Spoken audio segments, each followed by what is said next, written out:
Salut les amis et bienvenue dans cette nouvelle vidéo de Y'a comme un geek. Je suis comme un fou les gars parce que je l'attendais, hein. J'étais comme ça là, je tremblais de partout, j'avais la bouche humide, la langue qui pend. Et le voici enfin.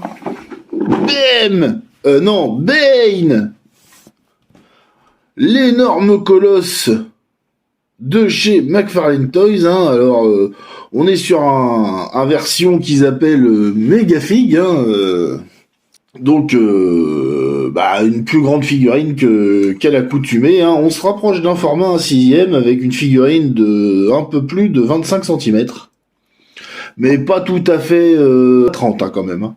Ça fait quand même quelques centimètres, je dirais un bon 5 cm en moins. Voilà.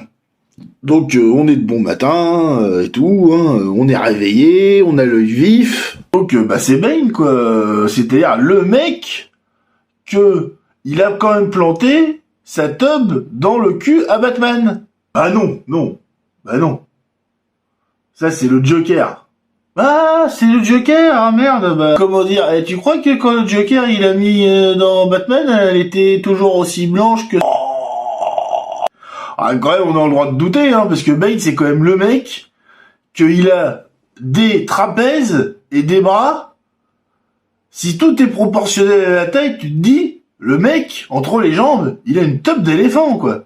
Donc, on est quand même sur un Bane version comics, hein, mais pas sur le Bane qui faisait pitié, là, de Nolan. Là, le mec, il arrive même pas à soulever un Batman de 90 kilos au-dessus de sa tête, quoi. En tout cas, il en bave. On est plutôt proche de ce petit Bane là, hein. Oui, petit, hein. Il prend toute la page. Regardez-moi ce monstre. Oh là là là là. Puis regardez-moi ce Batman plié en deux. Alors bon, on n'est pas sur une version Knightfall, hein, comme je viens de vous montrer, on serait plus proche de la version Chevalier Noir, hein, dessinée par l'immense David Finch. Hein. On va en profiter un peu, hein, on va s'ouvrir un peu le magnifique livre, et puis je vais vous montrer le Bane. Et vous verrez qu'avec son petit pantalon cargo militaire, avec des poches sur les côtés... et puis son petit Marcel et tout, on est quand même très très proche. Il est où? Il est à la fin ce con de Bane, il est où? Je vais le retrouver. Machin. Bon alors là il y a Bane, il arrive en fourbasse, bam, dans la tronche à Batman, hein, il y a le lapin blanc, hein, qui est un méchant qui avait été créé à l'époque, mais que j'ai jamais compris à quoi que ça servait. Donc vous voyez, on est quand même assez proche de ce Bane là, la petite ceinture militaire.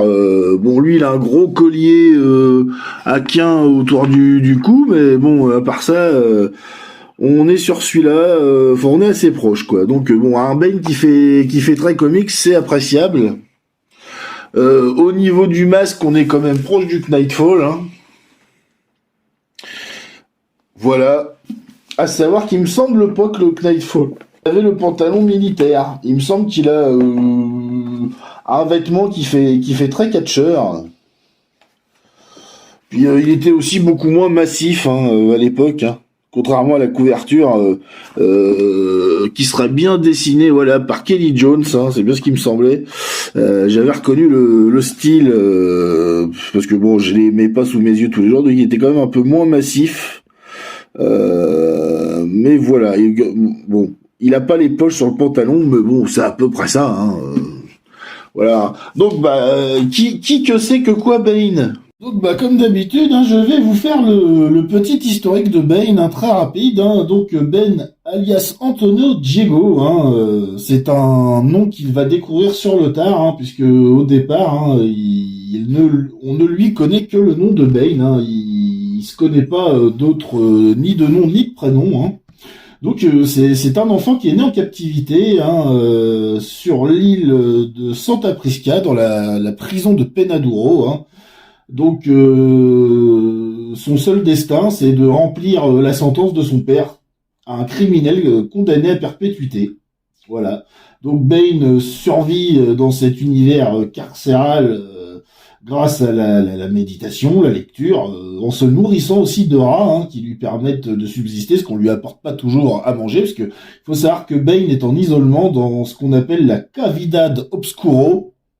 Donc c'est un oublié, une cellule de confinement en dessous du niveau de l'eau, totalement au banc des autres prisonniers. Donc sa liberté, Bane le trouve dans un programme paramilitaire expérimental qui va consister à se faire injecter un super stéroïde, le venin, ou le venom, dans la langue de Shakespeare. Donc c'est un stéroïde expérimental qui augmente sa force, qui était déjà considérable, parce que Bane en prison c'est un gaillard, il médite, il bouquine, ce qui lui vaut quand même un QI assez supérieur et une immense culture, et puis il fait beaucoup de musculation, tout ça, de sport, il a que ça à faire, donc cette injection de venin, c'est l'aubaine pour lui de pouvoir s'échapper, Bane décide de prendre sa revanche sur la vie en allant se confronter à Gotham, à ce qu'il va considérer le défi ultime pour lui, c'est-à-dire vaincre le Batman.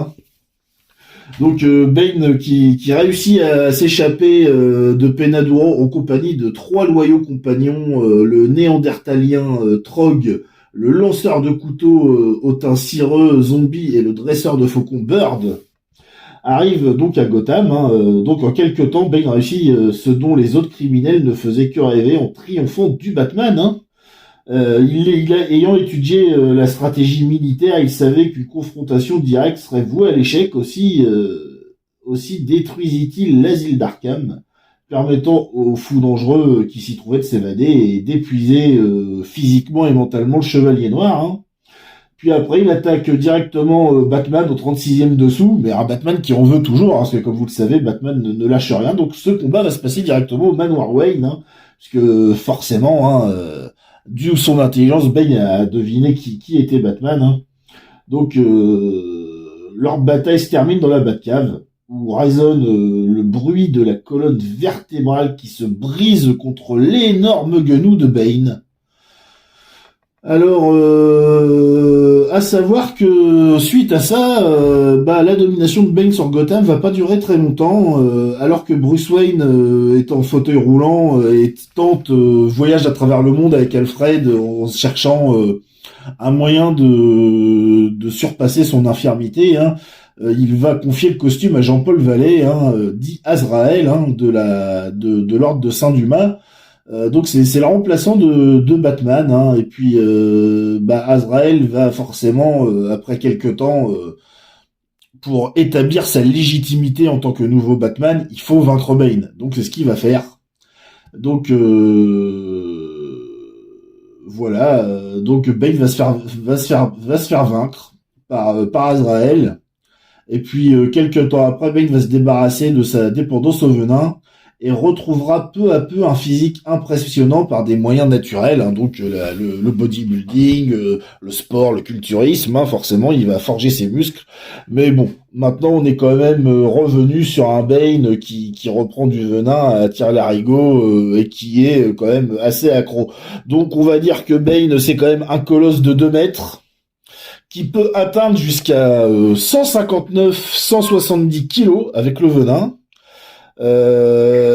C'est un personnage créé par Chuck Dixon et Doug Munch en 93, et il est apparu pour la première fois dans une espèce de one-shot qui s'appelle Batman, la revanche de Bane, ou Vengeance of Bane. Vous pouvez trouver ça en français chez Urban Comics, bien entendu. Voilà pour le petit historique agrémenté, forcément comme d'habitude, de jolies illustrations. Azrael, c'est ça, quoi. Voilà. Donc petite figurine McFarlane. On va passer directement à l'unboxing. Alors vu qu'il est quand même sous plastique, bien moulé, bien dur, bien membré, je vais vous le dépaquer hors champ et on se retrouve pour faire le tour de la bête. Bon, on y est arrivé, comme toutes les McFarlane, on a une boîte assez simple, alors avec un très très beau visuel du Bane, dégoulinant de Venom. Alors là, il est plus proche du Toxico que du mec du super soldat quand même, hein, parce que il en a partout. On dirait une prostituée qui sort d'un buisson du bois de Boulogne. Donc un beau visuel, mais bon, après c'est une boîte très simple. Alors moi, c'est des boîtes que je gardais avant, hein, dans mon placard à boîte, et puis bah je me suis retrouvé à en avoir une bonne quarantaine, et puis ça prenait de la place pour pas grand chose, donc je finis par m'en séparer. Moi, j'aime bien aussi ce petit visuel qu'a fait McFarlane pour la présentation des figurines, hein, alors, ils sont comme ça. Hein. Voilà, j'aime bien. On retrouve des covers de comics assez emblématiques en fond. Hein. C'est plutôt cool ça pour quand on est fan de DC ou de comics. Donc, bah forcément, on a dû jouer un petit peu du scalpel. Hein. Et, comme d'hab, on a une petite carte, voilà, avec un petit peu l'historique de Bane. Bon, c'est ni plus ni moins, grosso modo, ce que je vous ai raconté tout à l'heure. Hein. Voilà, donc qui reprend le visuel de la boîte, hein, très cool. Hein. Ça, pareil, je les garde. Zoup, je mets de côté. On a le petit socle. Alors là, il est minusculement ridicule à côté de la bait qu'est Bane, hein, parce que c'est un master. Hein. Et bon, bah forcément, on a le bébert, quoi. On a le bébert, et croyez-moi, là, c'est pas du rigolo. Hein. Alors, on va se détailler ça ensemble. Alors, voilà. Voilà le HS. Très très bon. Très très fidèle. Voilà, on a bien le cerclage noir autour des yeux, la peinture est bien appliquée, il n'y a pas de problème pour moi. Hein. Faut savoir que bon bah je vous ai beaucoup unboxé de 1/6, mais le 1/12 ça a été quand même ma collection principale pendant des années et des années. Ça pareil, c'est très bien détaillé la petite sacoche. Hein. Alors forcément, ça l'est peut-être un peu plus qu'à leur habitude sur les figurines de plus petite taille, parce que là il est quand même un format plus conséquent. Bon, ce que je reprocherais là direct, c'est ça, c'est pas très joli, c'est pas très esthétique, ça aurait pu facilement être masqué, mais bon, ça reste une action figure. Hein. Ça, c'est pas mal aussi. Bon, là, on voit que le venin dégouline un peu, mais pas de l'autre côté. Alors peut-être est-ce un défaut de peinture, peut-être est-ce fait exprès, je ne sais pas. Donc il a une bonbonne, hein, comme vous voyez là, la pompe à venin directement implantée dans son cortex cérébral, hein, une opération qui doit être aussi douloureuse qu'une coloscopie. Et il a un torse massif, hein, tous les muscles ressortent. Hein, il y a vraiment un très très beau travail qui est fait sur la peau, le veinage. Moi, a fortiori, je rajouterais quelques veines en couleur comme ça, mais pas trop. Mais je vais en rajouter, c'est sûr.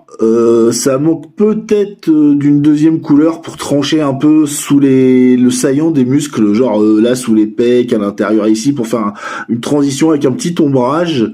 Sinon, au niveau du sculpt, c'est très très bien. Hein.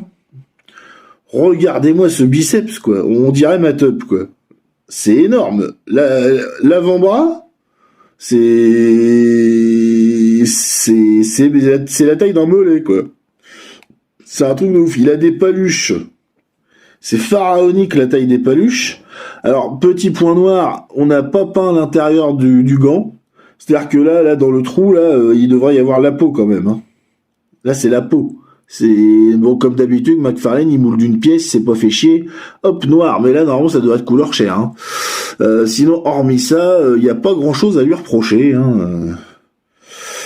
Voilà, il a son injecteur, là il appuie sur le bouton, puis zip, il a son sirop qui monte, hein, et puis en avant Guingamp, hein, voilà, là on a un petit défaut de peinture aussi.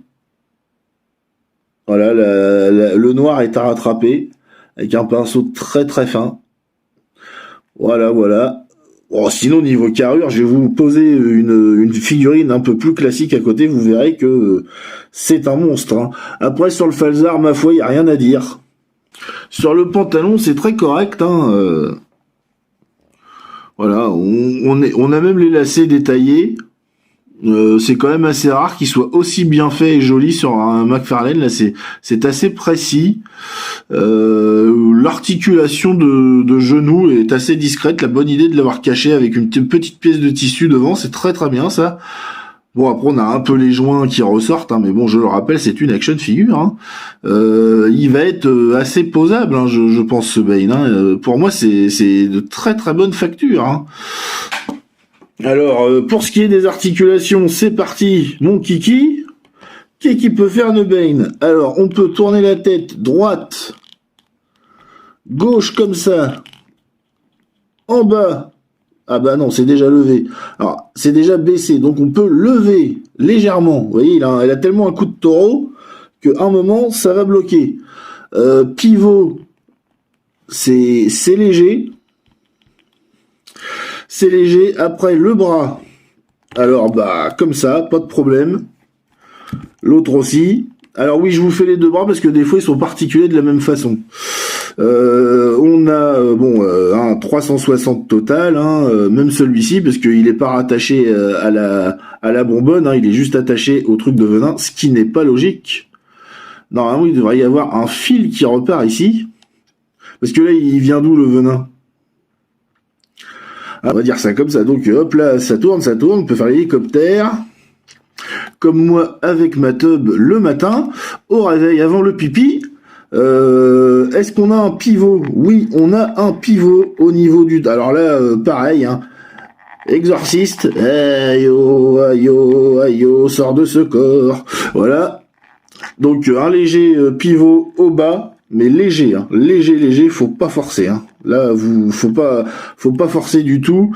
Après, pour la guibole, grand écart, it's possible, mais bon, vu la carrière du Bane, je le vois mal faire un grand écart.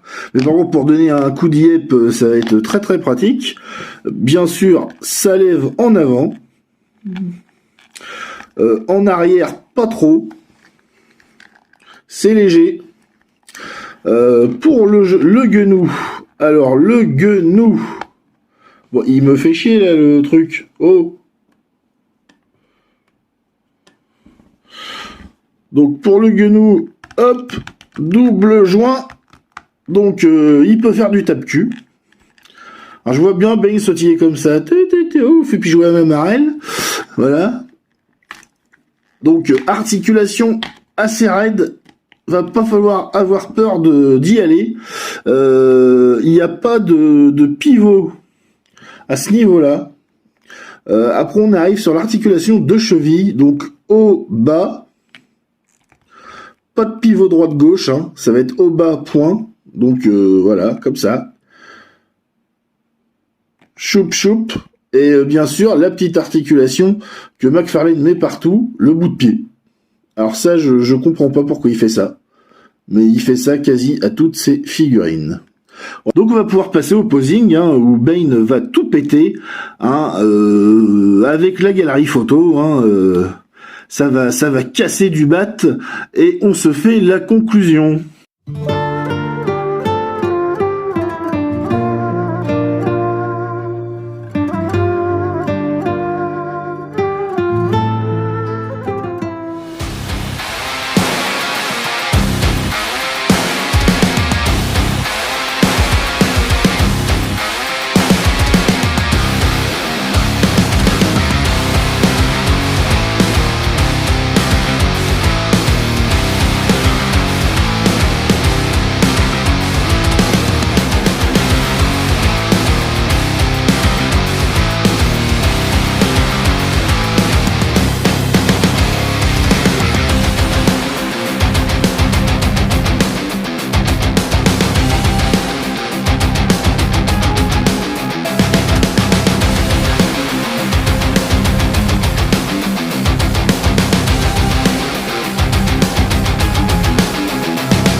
Eh ben, que vous dire de ce Bane méga fig de chez McFarlane, hein, alors ils disent toujours 22 points d'articulation, je vous avoue que j'ai jamais vérifié.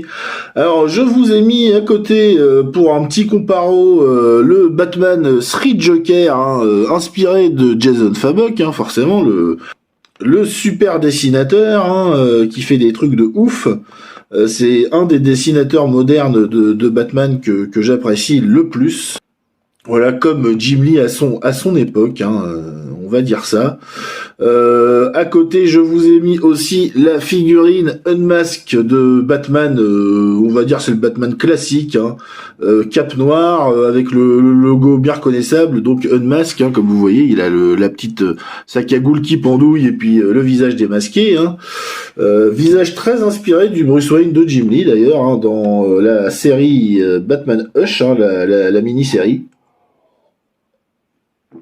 Cultissime, hein, Silence. Alors voilà, de Jeff Lubb et Jim Lee.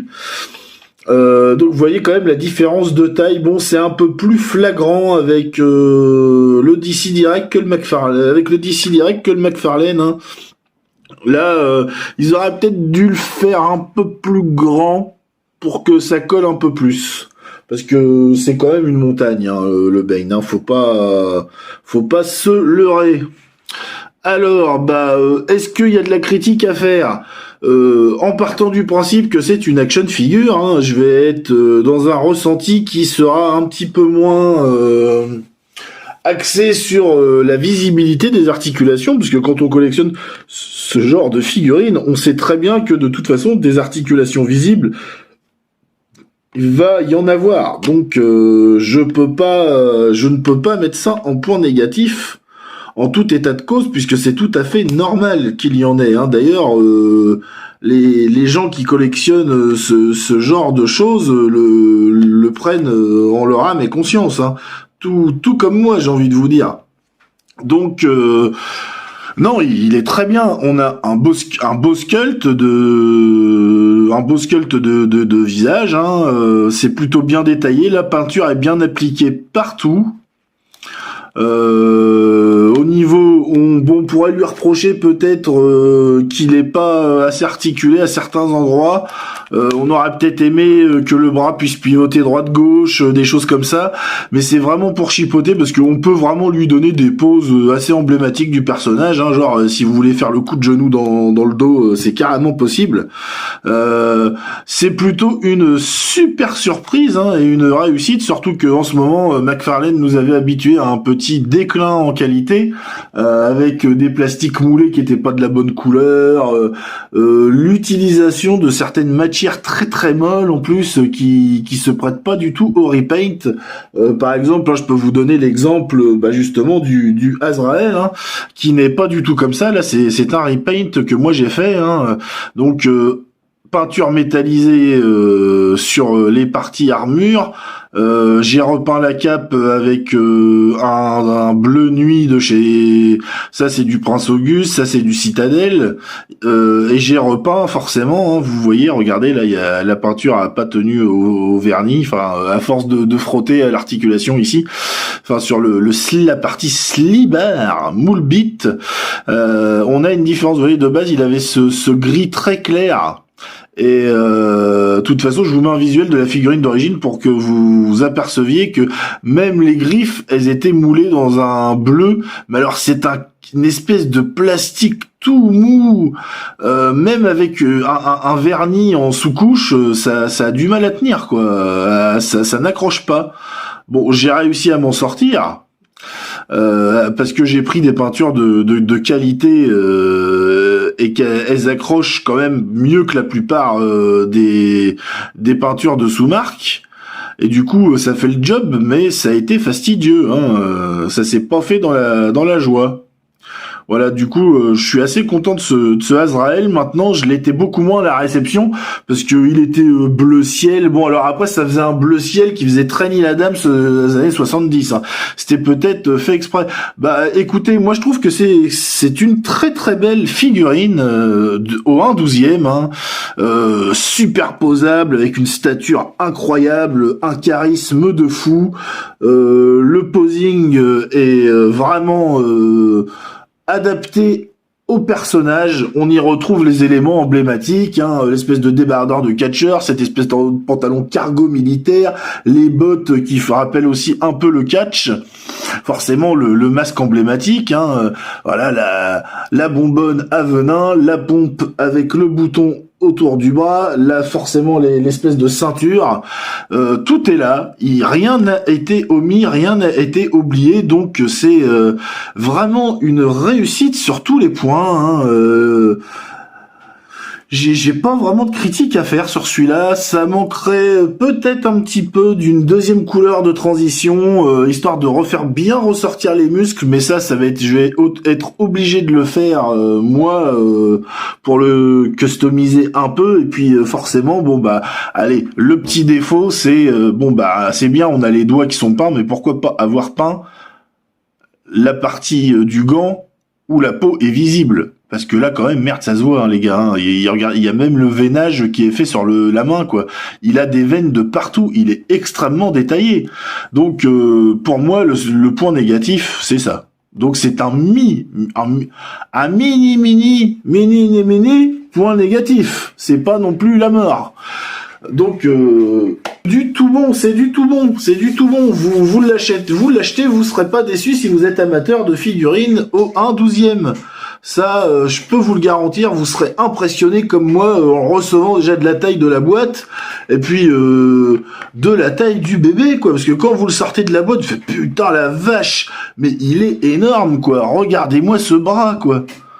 Non mais ce biceps, c'est pharaonique. C'est-à-dire que bon, quand on regarde Commando, quand il porte le tronc d'arbre, on n'y croit pas. Lui, vous lui mettez un tronc d'arbre sur l'épaule. Moi, perso, j'y crois. Hein, y a pas de souci. Hein. Bon, il y a un petit peu des défauts par-ci par-là. Genre là, bon, il y a un petit accroc de peinture. Bon, là aussi que je viens de voir. Bon, c'est pas méchant. Voilà, c'est des petits trucs légers. Il est environ à entre 40 et 50 euros, tout dépend des magasins. Il est très très en retard puisqu'il était attendu pour septembre, il vient juste d'arriver. Voilà. C'est quand même assez rare que les figurines de chez McFarlane soient très en retard comme ça. Mais bon, là, il y a beaucoup de choses qui sont en retard. C'est comme ça.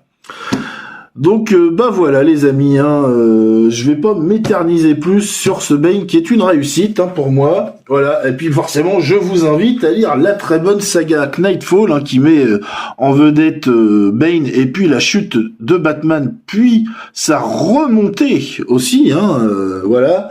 Et bon bah si jamais hein, un autre comics qui met Bane vite fait en vedette, hein, forcément, hein, le Chevalier Noir, hein, il y a un affrontement entre Batman et Bane, vous profiterez des superbes dessins qui collent très très bien à Batman de David Finch, hein, il sait faire des superposings de Batman sur des gargouilles, puis le coloriste...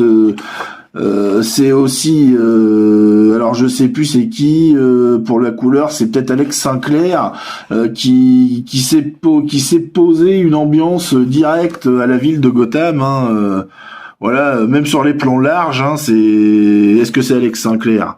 Oui, c'est Alex Sinclair. Bon, avec Jeremy Cox, je ne connais pas. Voilà. Donc moi surtout je vous invite hein, à lire. Voilà. Et puis forcément, si vous voulez aussi un Bane qui a du charisme, bah peut-être vous faire Arkham Origin, hein, qui est un jeu PS3 mais qui est disponible sur le PSN. Sur le PSN en streaming, et puis bah il est aussi dans Arkham Asylum, et on le retrouve aussi dans Arkham City. Il est absent de Arkham Knight, hein, mais bon, puis dans Arkham City, je crois que c'est une mission secondaire. C'est pas un énorme rôle. Dans Arkham Asylum, c'est un des boss quand même. Hein. Et puis pas un des moindres. Hein. C'est un moment quand même à vivre dans Arkham Asylum. Voilà.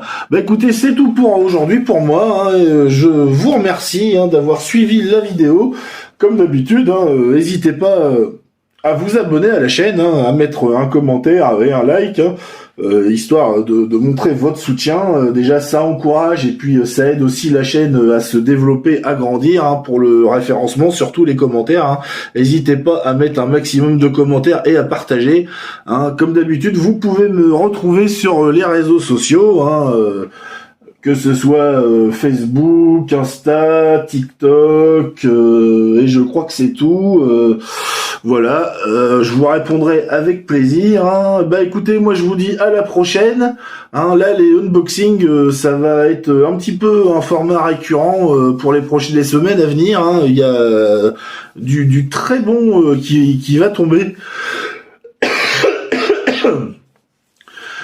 Voilà, j'ai hâte de vous montrer tout ça et de découvrir forcément à chaque fois les figurines avec vous, hein, même si ça m'arrive de temps en temps en amont de regarder un petit peu en avance ce qu'il y a dans la boîte. Hein. Je m'éternise pas dessus pour quand même rester dans la découverte. Voilà, bah écoutez, je vous souhaite une bonne matinée, une bonne journée, une bonne soirée, tout dépend quand vous regardez la vidéo. Hein. Et je vous dis à la prochaine. Allez, salut!